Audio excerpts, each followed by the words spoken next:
Hello बच्चों, welcome back to my YouTube channel education points. तो स्वागत है आपका मेरे इस नए वीडियो में।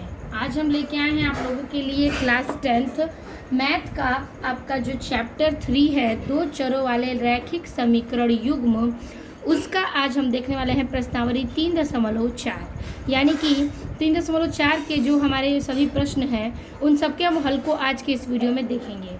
क्वेश्चन नंबर 1, 2 और 3 हमने कल के वीडियो में यानी पार्ट 1 में समझा कर एक्सप्लेन कर दिया है, जो कि वीडियो अपने अपलोड कर दिया है, जाके वहाँ पर देख सकते हैं। ठीक है, आज के इस वीडियो में हम देखने वाले हैं क्वेश्चन नंबर 4 के सभी प्रश्नों के हल को। तो पहले हम देखेंगे क्या क्वेश्चन नंबर 4 क्या कह रहा है। तो आपका क्वेश्चन नंबर है चौथा की निम्न समस्याओं में रैखिक समीकरण के युग्म बनाइए और उनके हल यदि उनका अस्तित्व हो तो किसी बीजगणितीय विधि से ज्ञात कीजिए।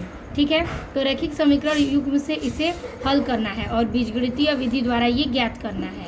तो पहला क्वेश्चन क्या कह रहा है कि एक छात्रावास के मासिक व्यय का एक भाग नियत है। ठीक है, एक छात्रावास के मासिक व्यय भाग क्या है, नियत है, तथा शेष इस पर निर्भर करता है। ठीक है, बाकी का शेष इस पर निर्भर करता है कि छात्र ने कितने दिन भोजन लिया है। ठीक है, यानी कि मासिक भाग जो है, मासिक व्यय का एक भाग नियत है और शेष जो इस पर निर्भर करता है वो छात्र ने कितने दिन का भोजन लिया है। जब एक विद्यार्थी ए को जो 20 दिन भोजन करता है, रुपये 1000 छात्रावास के व्यय के लिए अदा करने पड़ते हैं, जबकि एक विद्यार्थी बी को जो 26 दिन भोजन करता है उसका छात्रावास के व्यय के लिए रुपये 1180 अदा करने पड़ते हैं। तो नियत व्यय और प्रतिदिन के भोजन का मूल्य ज्ञात करिए। तो नियत व्यय हम x लेंगे और प्रतिदिन भोजन का मूल्य जो है उसको हम y रुपये लेंगे। और फिर जो हमारा शर्त है पहला 1000 ए के लिए 20 दिन में, उसके बाद दूसरा है बी के लिए 26 दिन में क्या है 1180। तो दोनों शर्तों को रखेंगे, फिर इन समीकरण को हल करके हम इसका मान ज्ञात करेंगे। चलिए इसको हल करते हैं।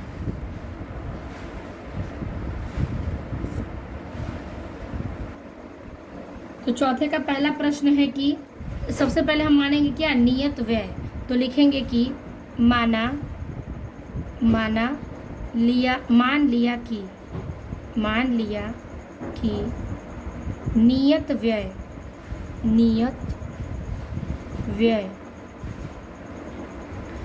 व्यय बराबर x। ठीक है, नियत व्यय बराबर x रुपए। ठीक है, अब हम मानेंगे कि और प्रतिदिन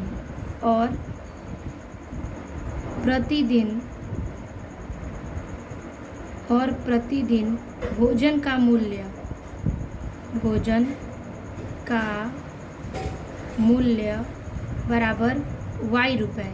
ठीक है, और भोजन का मूल्य बराबर कितना है, y रुपए। ठीक है, तो हमने दोनों चीज़ों को मान लिया। फिर प्रश्नानुसार यानी कि प्रश्न के दौरान प्रश्नानुसार पहले कह रहा था क्या कि यहाँ पर कह रहा है कि नियत व्यय जो है वो x है, लेकिन प्रतिदिन भोजन का मूल्य कितना है, 20 रुपये है। तो प्रतिदिन भोजन का मूल्य y माना है, तो उसमें y में 20 का गुणा करेंगे तो आपका शर्त बनेगा x प्लस प्रतिदिन के लिए 20y बराबर कितने रुपए देना है, तो 1000 दे रहा है, तो 1000। ठीक है, समीकरण नंबर 1। फिर दूसरा समीकरण बनेगा किससे कि फिर समीकरण नंबर दूसरे में कह रहा है कि जो नियत व्यय है वो है x प्लस फिर कह रहा है कि अगले दिन का यानी कि अगले 26 दिन के लिए लिखेंगे क्या, 26y बराबर कितने रुपए दिए, तो 1180 रुपये दिए। समीकरण नंबर 2। अब इन दोनों समीकरण को हम क्या करेंगे, हल कर सकते हैं, यानी कि समीकरण 1 व समीकरण 2 को घटाने पर तो हमारे व्यय ज्ञात करने के लिए x y का मान निकल जाएगा। तो लिखेंगे कि समीकरण 1 व समीकरण 2 को घटाने पर तो लिखेंगे कि x प्लस 20y बराबर 1000 और लिखेंगे x प्लस 26y बराबर 1080। ठीक है, अब क्या करेंगे, माइनस कर देंगे, तो ये हो जाएगा आपका माइनस, ये हो जाएगा आपका माइनस प्लस का माइनस और ये भी माइनस। एक्स से एक्स काट देंगे, बचेगा क्या 20 में 26 में से 20 गया, कितना बचेगा माइनस का 6y, ठीक है, बराबर ये बचेगा माइनस का 180, माइनस से माइनस कट जाएगा तो y बराबर 180, y बराबर 180 और बटा के 6 से कट जाएगा कितने बार में 30 बार में, तो y का मान कितना आ गया आपका 30 आ गया, ठीक है। अब इस y का मान हम किसी समीकरण में रख कर यानी कि समीकरण 1 में रख कर x की वैल्यू ज्ञात कर सकते हैं। तो लिखेंगे कि यहाँ पर समीकरण 1 में y का मान रखने पर, ठीक है, तो y का मान यानी कि x प्लस 20y बराबर 1000, समीकरण 1 है। y का मान रखना है क्या हमें 30, तो रखेंगे x प्लस 20 गुणे y का मान 30 बराबर 1000, तो x प्लस 2 3 6 और हो जाएगा 00 600 बराबर 1000, तो x बराबर हो जाएगा 1000 माइनस के 600, तो x बराबर क्या हो जाएगा आपका 400, ठीक है। x की वैल्यू कितनी आ गई हमारी 400 आ गई, तो यहाँ पर हमारा x 400, y कितना है 30 रुपये। तो हम यहाँ पर इसमें लिख सकते हैं इस प्रकार से कि अतः नियत व्यय हमने माना था x, तो x बराबर कितना आया है 400 रुपये। फिर लिखेंगे और प्रतिदिन भोजन का मूल्य बराबर y बराबर कितना दिया है 30 रुपये, तो प्रतिदिन का भी निकल गया और नियत व्यय भी हमारा ज्ञात हो गया। तो इस प्रकार से ये हमारा क्या हो गया आंसर हो गया, ठीक है। तो हमने पहला क्वेश्चन को सॉल्व किया जो कि आपके थ्योरियल क्वेश्चंस थे और ये क्वेश्चन आपका इम्पॉर्टेंट भी है। इसमें कुल 5 प्रश्न हैं, तो पहले प्रश्न को हमने सॉल्व किया, अब हम देखेंगे दूसरे प्रश्न को।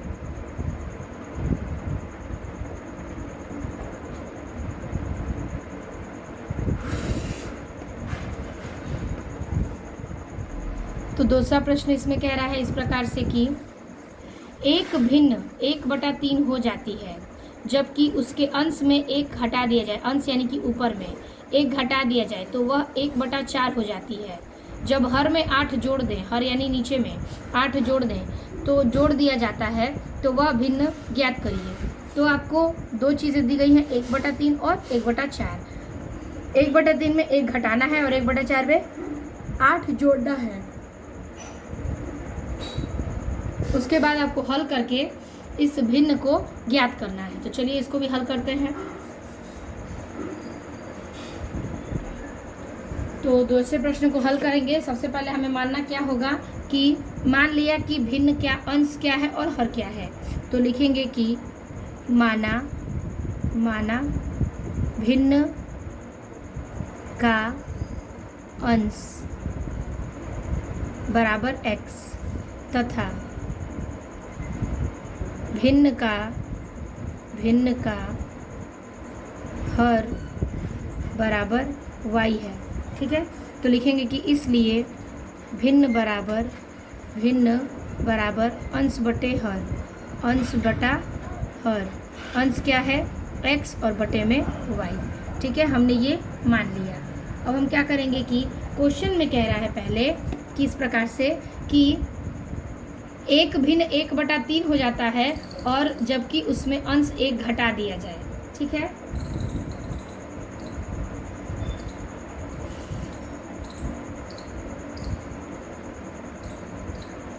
तो इस क्वेश्चन में दिया है अंश बटा हर, अंश का भाग दिया यानी भिन्न कह रहा है 1/3, तो 1/3 लिख लेंगे x, उसके बाद 1/3 x और कह रहा है कि उस अंश में 1 घटा दिया जाए, ठीक है। तो 1/3 x ले लिया हमने ये, और उसका ये जो y है वो कह रहा है कि y, तो y में हमारा कोई नाम नहीं है यानी कोई नंबर नहीं है, तो बटे में y लिखेंगे। फिर अंश में क्या कह रहा है 1 घटा दे, तो माइनस के 1 करेंगे, तो ये क्या हो जाएगा, इसका इसमें गुणा हो जाएगा, तो हो जाएगा क्या 3x, ठीक है। अब माइनस के 3 घटाना है, सॉरी 3, तो यहाँ पे हो जाएगा 3 अब बराबर का क्या हो जाएगा y। तो इसको व्यवस्थित करेंगे तो हो जाएगा 3x प्लस का इधर है तो माइनस का क्या y, अब बराबर में इधर जाएगा तो ये क्या हो जाएगा 3, समीकरण नंबर 1। ठीक है, यानी कि हमने अंश में x में क्या 1/भाग भिन्न दिखा रहा है और माइनस के 3 घटाना है और बटे में हर में कुछ नहीं करना है। तो हमने इसका इसमें गुणा किया तो हो गया 3x माइनस के 3, अब बराबर ये इधर चला जाएगा क्या y। तो देखिए y 3x हो जाएगा, y प्लस में रहेगा तो माइनस का y बराबर में 3, समीकरण नंबर 1। तथा जो दूसरा समीकरण है उसमें कह रहा है कि अंश क्या है आपका x है तो x लेंगे, फिर कह रहा है कि 1/4 भाग हो जाता है तो हर में 8 जोड़ दीजिए। तो 1/4 भाग किसका है, तो हर में हमें 8 जोड़ना है तो y प्लस 8 बराबर किसके भिन्न है, तो 1/4 के। अब इसको हल करेंगे तो ये 4 का इधर गुणा होगा तो हो जाएगा 4x बराबर y प्लस 8। ठीक है, फिर यहाँ हल करेंगे तो हो जाएगा आपका 4x माइनस ये इधर आ जाएगा तो माइनस y बराबर के ये हो जाएगा 8, समीकरण नंबर 2। तो हमने 2 समीकरण बना लिया। अब इन दोनों समीकरण को यानी कि हम इसमें कोई विधि नहीं कह रहा है तो हम इसको विलोपन विधि से x y का मान ज्ञात कर सकते हैं। तो लिखेंगे कि समीकरण 1 व समीकरण 2 को घटाने पर समीकरण 1 व समीकरण 2 को घटाने पर, ठीक है, समीकरण 1 और 2 लिखेंगे 3x माइनस वाई बराबर 3, 4x माइनस वाई बराबर 8। अब घटा देंगे तो ये घट जाएगा, ठीक है, ये हो जाएगा प्लस और ये हो जाएगा माइनस। 4 में से 3 गया, क्या बचेगा 1x माइनस का लगेगा, ये y से y कट गया तो बराबर में बचेगा क्या माइनस के 5। 8 में से 3 गया 5, माइनस से माइनस कैंसिल, तो x बराबर क्या आ गया 5। तो हमारा x का मान आ गया 5। अब इस x का मान हम समीकरण नंबर 1 में रखेंगे, ठीक है। तो रखेंगे समीकरण 1 में x का मान रखने पर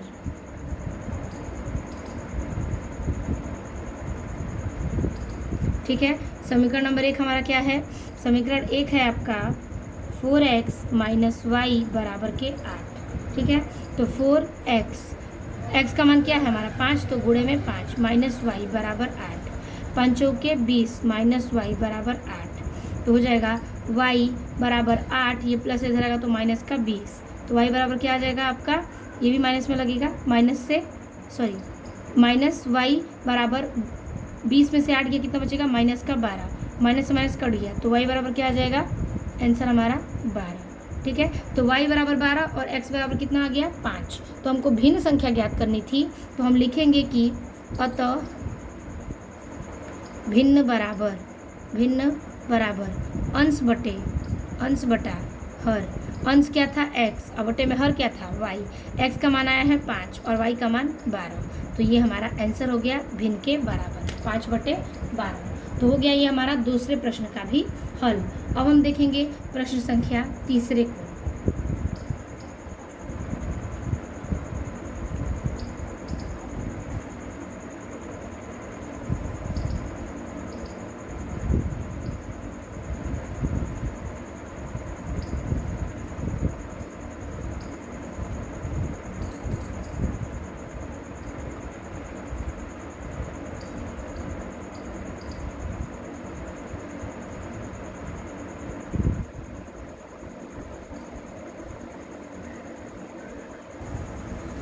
तो अगला सवाल है तीसरा नंबर की, यश ने एक टेस्ट में 40 अंक अर्जित किए, जबकि उसे प्रत्येक सही उत्तर के 3 अंक मिले तथा अशुद्ध उत्तर पर 1 अंक की कटौती भी की गई। यदि उसे सही उत्तर पर 4 अंक मिलते तथा अशुद्ध उत्तर पर 2 अंक कटते तो यश 50 अंक अर्जित करता। तो टेस्ट में कितने प्रश्न थे, ठीक है, यानी कि वह 3 अंक मिलता और 1 अंक की कटौती हुई, ठीक है। उसके बाद वह 4 अंक मिलते और अशुद्ध अंक में 2 नंबर की कटौती होती है और 50 अंक वो अर्जित करता है। तो टेस्ट में कुल कितने प्रश्न थे इसका अनुमान ज्ञात करना है। तो चलिए इसको भी हल करते हैं। पहले हम शर्त को समझेंगे, शर्त को रखेंगे, क्या क्या हमारा समीकरण बन रहा है, फिर समीकरण को हल करेंगे। तो इसमें हम अंकों की संख्या को ज्ञात करेंगे तो हमारा आंसर आएगा। चलिए देखते हैं इसका हल। अब तीसरा प्रश्न हम हल करेंगे। तो सबसे पहले हम मानेंगे क्या, सही उत्तर क्या है और फिर से अशुद्ध उत्तर वाले अंकों की संख्या। ठीक है, तभी हमें पता चलेगा कितने अंक के सही उत्तर वाले प्रश्न हैं और कितने के अशुद्ध। तो लिखेंगे कि माना सही उत्तर वाले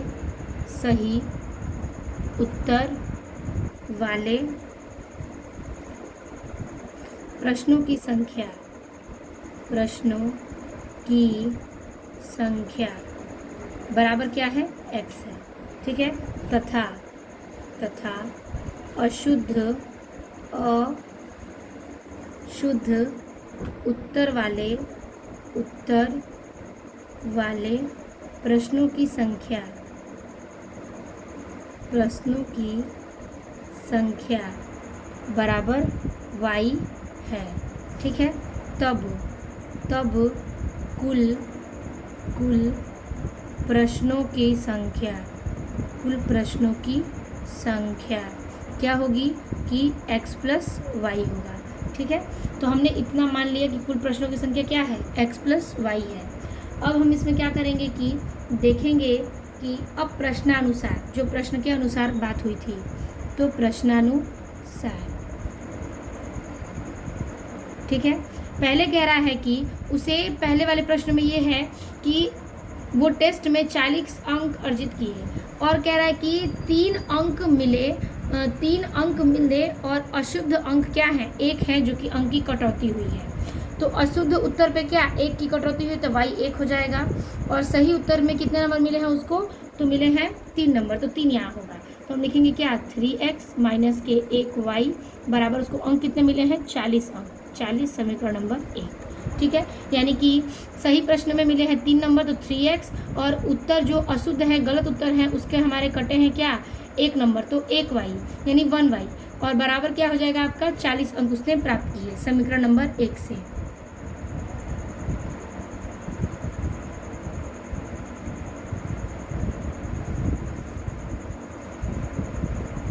अब समीकरण नंबर 2 बनाएंगे कि फिर समीकरण नंबर 2 में उसे अंक प्राप्त होते हैं कितने 50, लेकिन 4 उसके क्या हैं, 4 अंक जो हैं वो उसके सही उत्तर पर मिले हैं और गलत अंक पर उत्तर मिले हैं कितने, तो हम 4x लिखेंगे और गलत उत्तर पर 2 अंक काटे गए हैं तो लिखेंगे 2y बराबर अंक प्राप्त किए हैं उसने 50। ये हो जाएगा आपका समीकरण नंबर 2। अब हम क्या करेंगे, इसको विलोपन विधि से सही करेंगे। हमें क्या करना पड़ेगा कि नंबर को बराबर करना है।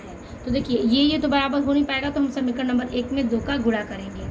तो लिखेंगे कि समीकरण 1 में 2 का गुणा करने पर,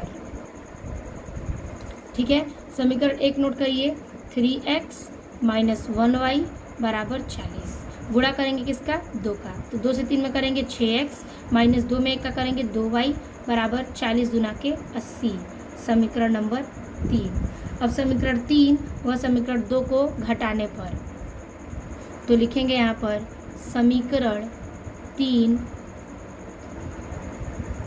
व समीकरण 2 को घटाने पर, ठीक है, समीकरण को रखते हैं तो रखेंगे 6x माइनस 2y बराबर 80। दूसरा समीकरण है 4x माइनस 2y बराबर 50। अब घटाना है तो माइनस, ये माइनस है प्लस और ये माइनस। ठीक है, क्या क्या कटा, 2y से 2y कट गया, 6 में से 4 गया बचेगा 2x बराबर 80 में से 50 गया बचेगा 30, तो x बराबर 30 बटा के 2 कटेगा तो क्या आएगा 15, तो x बराबर 15। ठीक है, हमें x की वैल्यू 15 ज्ञात हो गई। हम क्या करेंगे, सब x का मान समीकरण नंबर 1 में रखने पर, चलिए रखते हैं इसको भी, लिखेंगे कि x का मान समीकरण 1 में रखने पर, ठीक है, तो समीकरण 1 क्या है 3x माइनस वाई बराबर 40, तो रखेंगे 3 इंटू एक्स का मान 15 माइनस वाई बराबर 40, 15 तियाँ 45 माइनस वाई बराबर के 40। अब देखिए यहाँ पे क्या हो जाएगा, माइनस का वाई बराबर 40, ये प्लस है इधर आएगा तो माइनस का 45, तो आ जाएगा माइनस वाई बराबर 45 में 40 गया क्या आएगा माइनस का 5, क्योंकि चिन्ह माइनस का लगेगा, माइनस माइनस कैंसिल, तो वाई बराबर क्या आ जाएगा आपका 5, तो वाई बराबर हमारा 5 आंसर आ गया। अब देखिए कुल अंकों की संख्या हमने क्या यहाँ पर दिखाया था, कुल अंक प्रश्नों के अंकों की संख्या क्या है यहाँ पर माना है हमने x + y, तो बस x + y का मान रखकर उसे हम आंसर निकालेंगे। तो यहाँ पर लिखेंगे कि अतः कुल प्रश्नों के उत्तर की संख्या, कुल प्रश्नों की संख्या बराबर x + y। तो x का मान है 15, y का मान है 5, तो कुल अंकों की संख्या कितनी आ गई 20, तो 20 आपका आंसर आएगा। ठीक है, तो हमने इस प्रश्न को भी हल किया। अब हम चलेंगे अगले प्रश्न यानी कि चौथे नंबर पर। ये हमारा तीसरा प्रश्न था।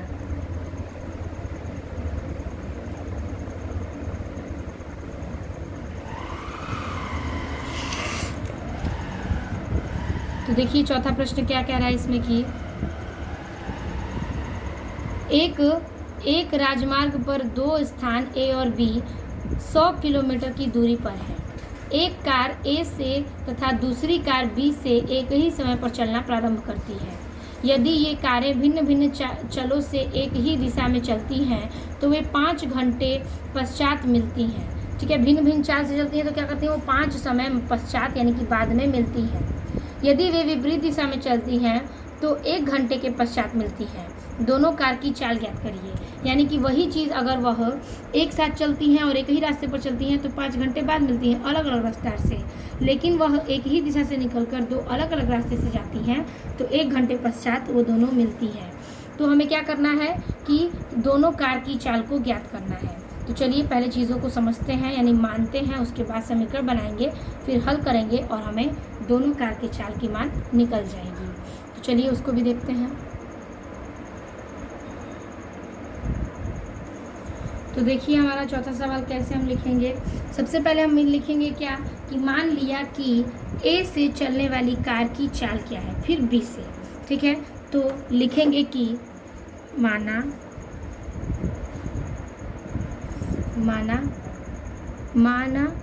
कि ए से चलने वाली कार की चाल क्या है बराबर x किलोमीटर प्रति घंटा। ठीक है, x किलोमीटर प्रति घंटा और b से चलने वाली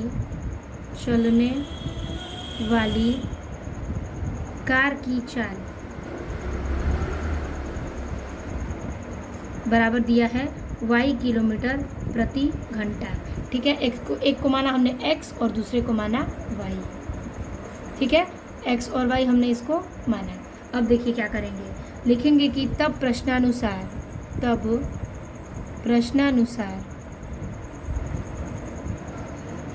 ठीक है, अब देखिए क्या कह रहा है पहले कि 100 किलोमीटर वो क्या करता है रास्ता चलता है।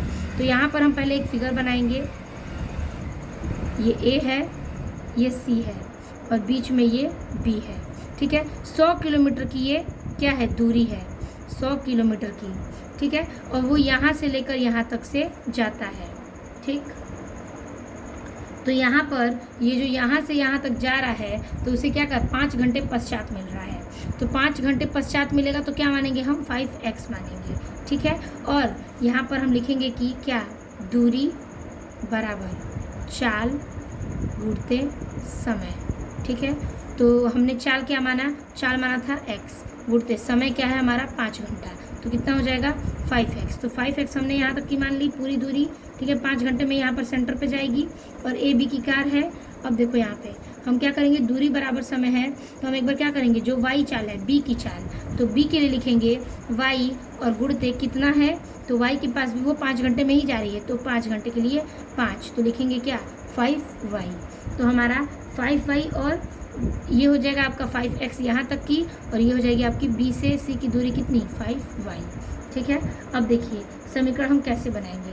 प्रश्नानुसार समीकरण बनेगा कि 5x ये, ठीक है, इस वाले से समीकरण 1 से कि 5x और माइनस के 5y ये, यानी पूरी दूरी 5x की है, इसमें से हम माइनस का 5 करेंगे तो कितना निकल जाएगा, हमें ए बी की दूरी ज्ञात हो जाएगी।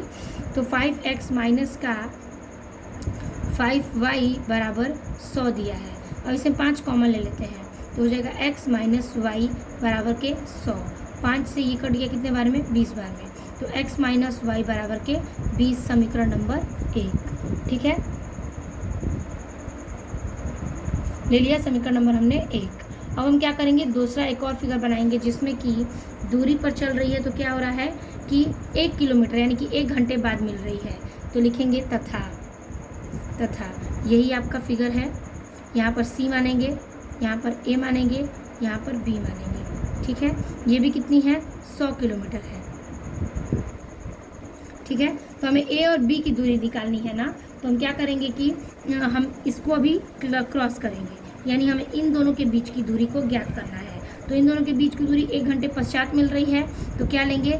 1x, तो 1x हो जाएगा और ये भी क्या हो जाएगा? y भी 1y। यानी कि अगर वो सेम दूरी से चल रहा है, सेम जगह से चल रहा है, तो कितना मिलेगा? विपरीत दिशाओं से ये इधर से जाएगा और ये इधर से जाएगा, तो 1 घंटे पश्चात मिलेगा। तो 100 में से हमने एक एक ले लिया, तो आपका समीकरण क्या बनेगा? बनेगा x प्लस के वाई बराबर के क्या? 100। ठीक है, अब क्या करेंगे कि हमारा ये समीकरण नंबर 2 बन जाएगा। समीकरण नंबर 2।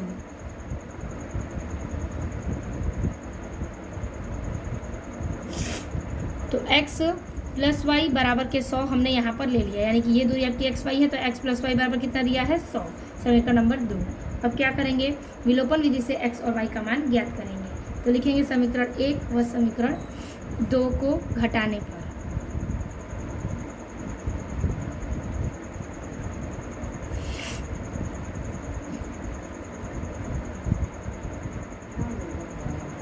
दो को घटाने पर समीकरण 1 है हमारा x माइनस वाई बराबर कितना दिया है? 20 और बटे में x प्लस वाई बराबर दिया है क्या? 100। ठीक है, ये हो जाएगा आपका प्लस,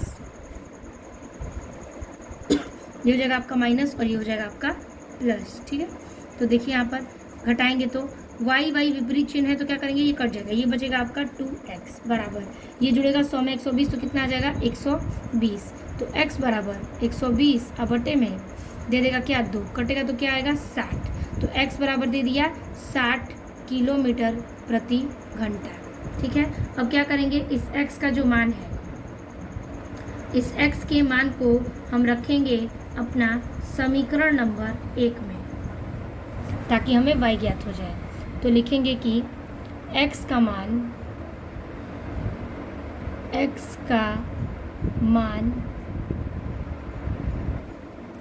समीकरण 1 में रखने पर,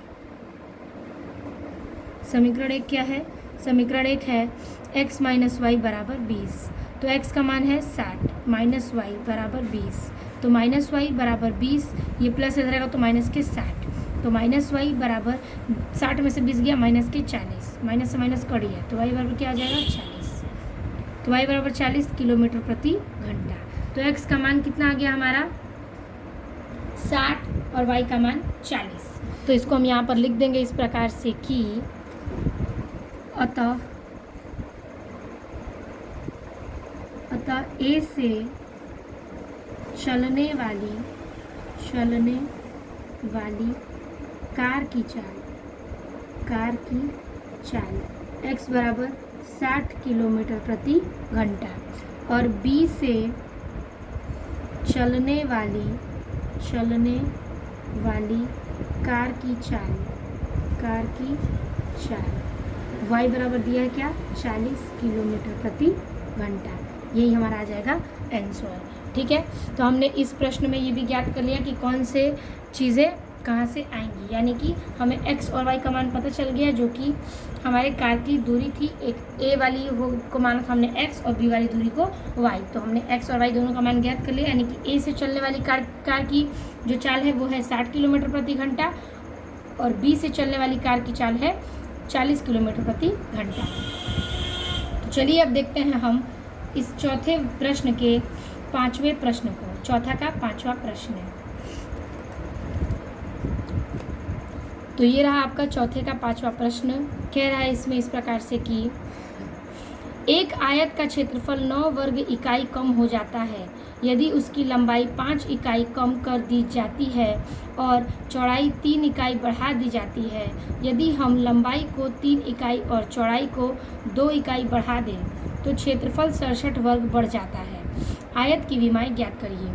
पहले क्वेश्चन को समझिए। कह रहा है कि कोई आयत का क्षेत्रफल है जो कि 9 वर्ग इकाई से कम हो जाता है। ठीक है, 9 वर्ग की इकाई से कम हो रहा है और जिसकी लंबाई क्या है 5 इकाई से कम कर दी जाती है और चौड़ाई 3 इकाई बढ़ा दी जाती है। तो पहले हम यहाँ तक के समीकरण को बनाएंगे। तो अब हम देखेंगे क्या, प्रश्न संख्या 5। ठीक है, सबसे पहले हम लेंगे क्या कि माना आयत की लंबाई।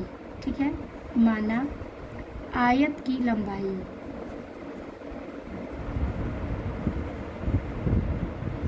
की लंबाई कितनी है, x इकाई है, x इकाई। ठीक है, फिर लिखेंगे कि और आयत की चौड़ाई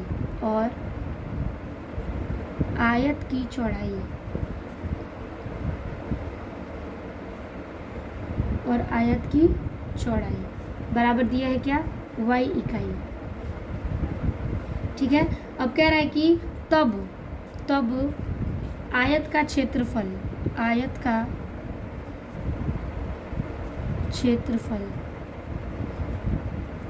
क्या है, तो दिया है क्या, बराबर लंबाई गुणे चौड़ाई। ठीक है, तो लंबाई क्या है हमारा x और गुणे में चौड़ाई क्या है y, तो इसको मान लेंगे क्या, x y। ठीक है, तब प्रश्नानुसार आगे देखेंगे कि तब प्रश्नानुसार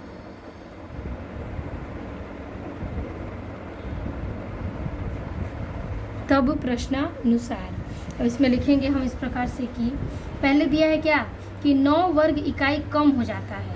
ठीक है, ये वर्ग इकाई है आपका क्षेत्रफल, इसमें कम होगा तो x y माइनस के 9 कर लेंगे। लेकिन कह रहा है कि सबसे पहले 5 उसकी क्या है, देखिए कह रहा है कि यदि उसकी लंबाई 5 है तो लंबाई हमने क्या माना, x को और चौड़ाई y को, तो हम लिखेंगे क्या कि उसकी लंबाई क्या है 5 है और उसकी चौड़ाई 3 बढ़ा दी जाती है। तो बढ़ा दी जाती है तो उसमें जोड़ेंगे और जब कम कर दी जाती है तो उसमें घटाएंगे, तो फिर क्या है 9 वर्ग इकाई कम हो जाता है। तो देखिए पहले हम माने हैं x, तो x में क्या करना है, लंबाई में कम कर रही है तो x माइनस 5 होगा। ठीक है, फिर y में यानी चौड़ाई में 3 अधिक हो रहा है तो y प्लस 3 होगा। अब बराबर उसके क्षेत्रफल में क्या हो रहा है, 9 घटा दिया जाए तो x y माइनस के 9। ठीक है, अब ये प्रश्नानुसार हमने इन चीज़ों को रखा। अब इसे क्या करेंगे, हम हल करके समीकरण बनाएंगे। तो इसका गुणा इसमें करेंगे, ठीक है, फिर इसका गुणा इसमें, फिर 5 का y में, फिर 3 में, तो x का गुणा हम करेंगे किसमें, y में, तो हो जाएगा x y। ठीक है, फिर प्लस x का हम 3 में करेंगे तो क्या हो जाएगा 3x, फिर माइनस 5 का y में करेंगे तो 5y, फिर माइनस 5 तिहाई 15, फिर क्या करेंगे कि ये एक्स वाई है, प्लस में इधर आएगा तो माइनस के एक्स वाई, और ये माइनस में इधर आएगा तो प्लस का 9 बराबर 0। ठीक है, अब देखिए क्या करेंगे कि यहाँ पर एक्स वाई से एक्स वाई कट जाएगा, बचेगा क्या 3x और यहाँ पर 3x, हाँ 3x, अब माइनस के 5y तो 5y। अब 15 में से 9 को घटा दीजिए, कितना बचेगा, बराबर के 6, समीकरण नंबर 1। ठीक है, ये हो गया आपका। अब देखिए ये भी कर सकते हैं कि माइनस के 6 बचेगा बराबर 0, फिर हम क्या करेंगे कि 3x माइनस 5y, माइनस इधर आएगा तो प्लस का, ये आपका माइनस में है, इधर है तो हम इधर लेके जाएंगे तो बराबर में क्या हो जाएगा, प्लस का 6, समीकरण नंबर 1। ठीक है, अब क्या करेंगे, फिर हमारा जो प्रश्नानुसार दूसरा है उसके अनुसार, दूसरा है प्रश्नानुसार की, कह रहा है कि यदि हम लंबाई में 3 इकाई और, यानी कि हम लंबाई में 3 इकाई और चौड़ाई में 2 इकाई बढ़ा दें, तो 2 इकाई बढ़ाने के लिए हम 2 प्लस करेंगे और 3 इकाई भी हम प्लस करेंगे। उसके बाद 67 क्या है हमारा, इसका वर्ग है जो कि बढ़ जाता है तो क्या होगा, प्लस हो जाएगा। तो ये भी हम करेंगे, जो हमारा वर्ग है आया उसको हम इसमें इतना जोड़ देंगे। तो समीकरण बनाएंगे कि x प्लस 3, ठीक है, और y प्लस 2 बराबर, ये जो एक्स वाई है उसका मान क्या है, प्लस में 67। ठीक है, अब इसको हल करेंगे और समीकरण बनाएंगे। तो इसका गुणा इसमें हो जाएगा एक्स वाई प्लस यहाँ पे हो जाएगा 2x, फिर प्लस 3 का y में 3y और प्लस 3 दूना के 6, ठीक है, बराबर एक्स वाई प्लस 67, ठीक है। यहाँ देखिए x y plus 2x plus 3y plus 6, ये प्लस इधर आएगा तो माइनस के एक्स वाई, फिर ये प्लस इधर आएगा तो माइनस का 67 बराबर 0। एक्स वाई से एक्स वाई कट गया, बचेगा 2x प्लस 3y। अब देखिए माइनस में ये है, माइनस में 67 में से 6 गया, बचेगा 61 बराबर 0। तो हो जाएगा आपका 2x प्लस 3y बराबर 61, क्योंकि ये बराबर किधर जाएगा प्लस में, समीकरण नंबर 2। अब क्या करेंगे कि हम विलोपन विधि से इसे हल करेंगे। समीकरण 1 व 2 हमारे पास है, विलोपन विधि के लिए हमें समीकरण को बराबर करना पड़ेगा। तो ये 2 है, ये हमारा 3 है, ये 3 ये 5। तो हम किस प्रकार से इसको बराबर करेंगे?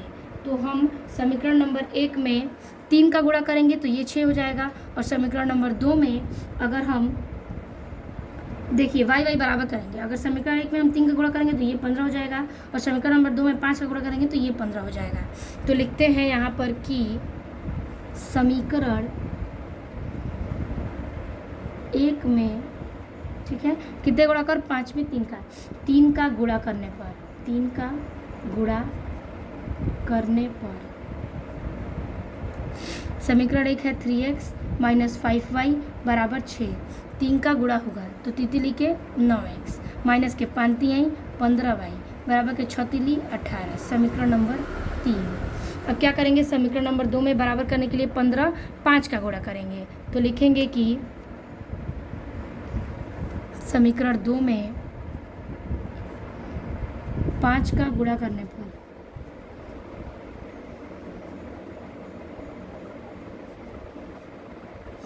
समीकरण नंबर 2 है हमारा 2x प्लस 3y बराबर 61, गुणे हम 5 का गुणा कर देंगे तो 5 दूना के 10x माइनस 5 प्लस 5 आई 15y बराबर 5 में 61 का गुणा करेंगे तो 5 कम 5 5 छक्के 30, 305, समीकरण नंबर 4। अब क्या करेंगे, समीकरण 3 व 4 को घटाने पर, ठीक है, समीकरण 3 व 4 को घटाने पर तो लिखेंगे कि समीकरण 3 व 4 को घटाने पर, ठीक है, समीकरण को पहले रख लेते हैं।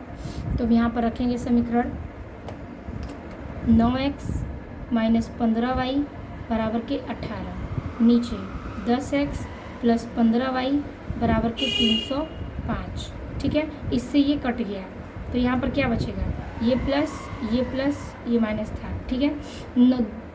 10 में से 9 जोड़ेंगे तो क्या हो जाएगा 19x बराबर 305 में 18 जोड़ेंगे तो हो जाएगा 323, तो ये x बराबर हो जाएगा 323 बटा के 19 से कट जाएगा ये 17 बार में, तो x का मान क्या आ जाएगा 17, ठीक है।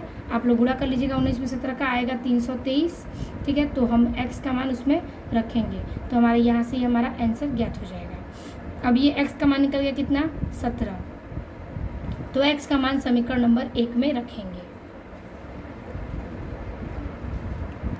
तो लिखेंगे कि x का मान समीकरण 1 में रखने पर, समीकरण नंबर 1 क्या है हमारा 3x माइनस 5y बराबर 6, x का मान कितना आया था, आया है आपका 17, तो 3 गुणे x का मान 17 माइनस के 5y बराबर 6, 17 तियाँ 51 माइनस 5y बराबर 6, तो 5y माइनस का बराबर 6 प्लस इधर आएगा तो माइनस 51, तो माइनस 5y बराबर 51 में से 6 गया आएगा 45, माइनस में माइनस कट गया तो y बराबर आ जाएगा आपका 45 बटा के 5 से कट गया 9 बार में, तो y का मान क्या आ गया आपका 9, यानी कि हमारा y का मान 9 आ गया, ये आपका आंसर है। तो हम इसमें लिखेंगे क्या, इकाई, और इकाई हमारा जो x था वो है लंबाई और y क्या है हमारा चौड़ाई। तो यहाँ पर लिखेंगे कि अतः आयत की लंबाई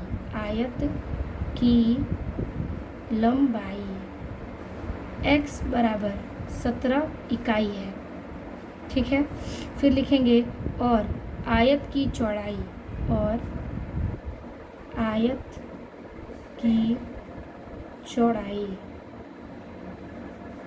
y बराबर 9 इकाई है, ठीक है, ये आपका पूर्ण रूप से आंसर आ गया।